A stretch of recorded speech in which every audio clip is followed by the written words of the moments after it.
Good, night, I guess.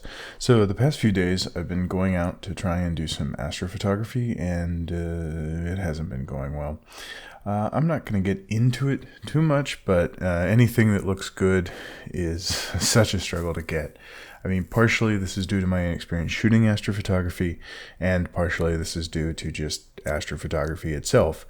So the first part of shooting astrophotography is getting to where you are going to shoot. As with any type of photography, you need somewhere that's exposed, got good sight lines. It has to be somewhat away from light pollution, so this makes hiking to the location a natural part of the astrophotography experience. But it's night hiking. I hate night hiking. It's just not a pleasant experience for me, but if I have to, I have to.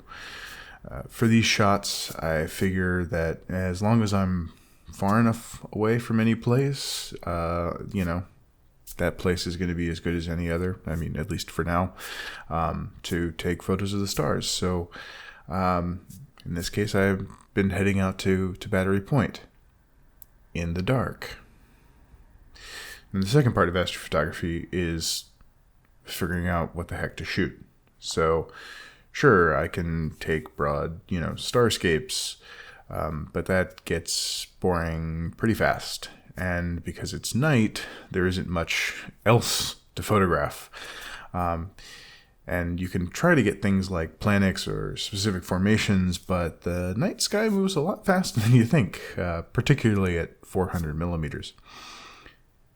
So that brings us to gear. To take stunning astrophotography requires gear that exceeds what most photographers will have in their bag right now.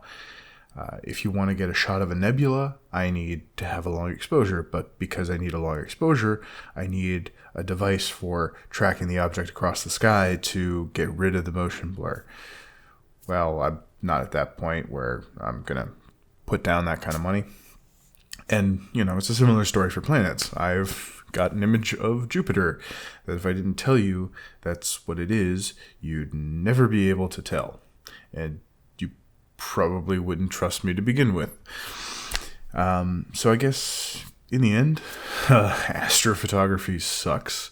Or at least I suck at it.